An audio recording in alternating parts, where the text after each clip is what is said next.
The Galactic Coalition had seen many species join their ranks over the centuries, but humans remained an enigma. Jackson Torres exemplified this contradiction perfectly. A soldier who couldn't lift half the weight of a Krillian warrior, couldn't run as fast as a Xanthari scout, and possessed none of the natural armor that made Thaxians nearly invulnerable. Yet here he stood in the medical bay of the Coalition flagship, watching over Queen Zarathiel of the Ethereal Dominion as she lay dying. "Why do they even let his species serve?"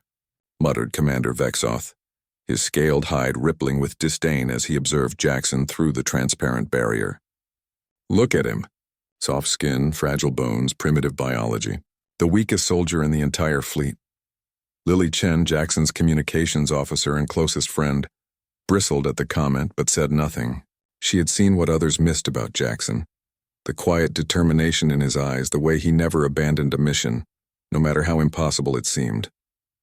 The crisis had begun 3 days ago when Queen Zarathiel's diplomatic vessel crashed on the hostile world of Karath Prime. During peace negotiations with the Savage clans, the impact had shattered her ethereal form's crystalline core, leaving her unable to phase shift to safety. Worse, the crash had occurred in the heart of Savage territory, 100 miles from the nearest extraction point through terrain that would challenge even the Coalition's elite forces. "The rescue mission is impossible," declared General Throckmore, his forearms gesticulating emphatically. "The Savages have surrounded the crash site. Our heavy assault teams cannot penetrate their defenses, and our stealth units lack the endurance for such a distance while carrying a wounded Ethereal." Jackson stepped forward, his voice steady despite the intimidating presence of the alien commanders surrounding him. "I'll go." The war room fell silent. Then came the laughter, harsh guttural sounds from a dozen different species. "You?" Commander Vexoth's mandibles clicked in amusement. "Human, you cannot even carry a standard Coalition weapon without assistance. How do you propose to transport a dying queen across 100 miles of hostile territory?" Jackson's jaw tightened, but his voice remained calm. "Because sometimes being the weakest means you have to be the smartest."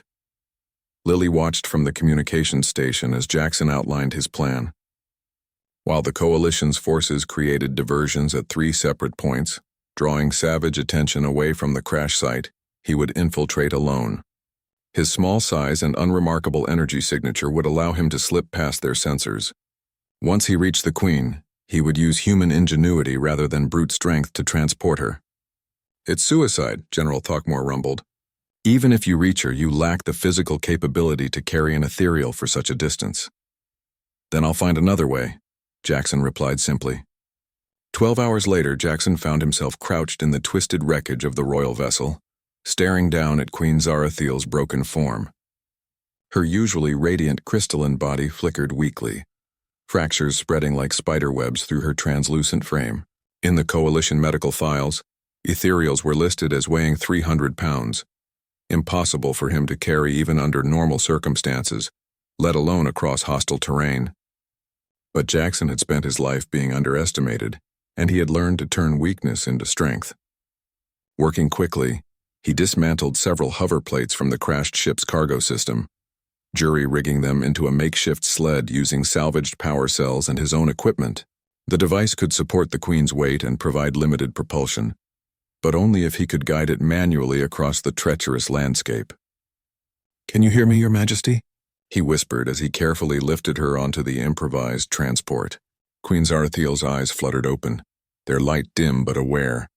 "Why?" she whispered, her voice like crystal chimes in a gentle breeze. "Why risk yourself for me, small one? Your own kind would call this foolishness." Jackson secured the last restraint and checked his modified navigation system. "Maybe. But humans have a saying, no one gets left behind. It doesn't matter if you're alien or human, friend or former enemy. When someone needs help, we help." The journey began at dusk. Jackson pulled the hover sled through dense jungle, across rocky ravines and over treacherous mountain passes.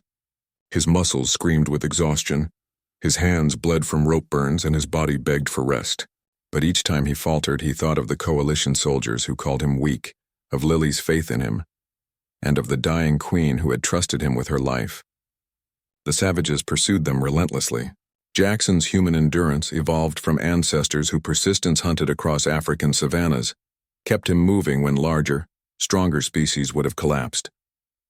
When the hover sled's power failed on the second day, he fashioned a harness from his own gear and continued on foot, pulling the Queen's weight through sheer determination. "You should leave me," Queen Zarathiel whispered during one of their brief rests.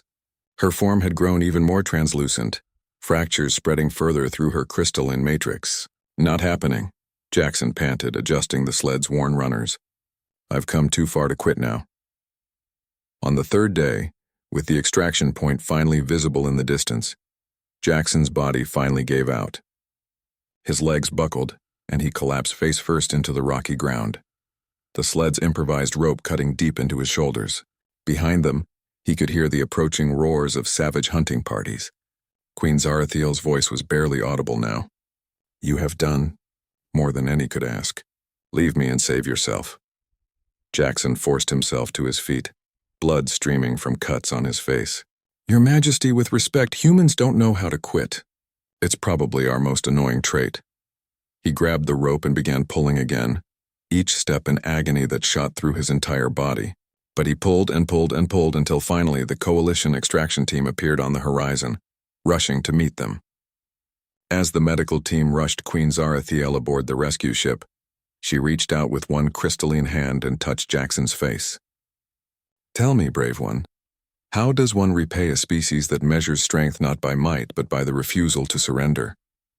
Jackson smiled weakly as medics attended to his wounds. "You don't need to repay anything, Your Majesty. Just remember that sometimes the weakest soldier is the one who won't let you fall." Later, as the Coalition fleet celebrated the successful rescue, Commander Vexoth approached Jackson in the medical bay. His earlier disdain had been replaced by something approaching respect. "Human," he said quietly. "Perhaps we have misjudged your species. Your physical weakness concealed a strength we had not recognized." Jackson looked up from his hospital bed, where Lily sat beside him with a proud smile. "Commander, every species in the Coalition brings something unique to the table. Humans just happen to specialize in impossible missions and refusing to give up. Sometimes that's exactly what you need." Queen Zarathiel made a full recovery, and the peace negotiations with the savage clans ultimately succeeded. But throughout the galaxy, when beings spoke of human soldiers, they no longer used words like weak or fragile. Instead, they told the story of Jackson Torres, the soldier who proved that sometimes the greatest strength lies not in what you can lift, but in what you refuse to let fall.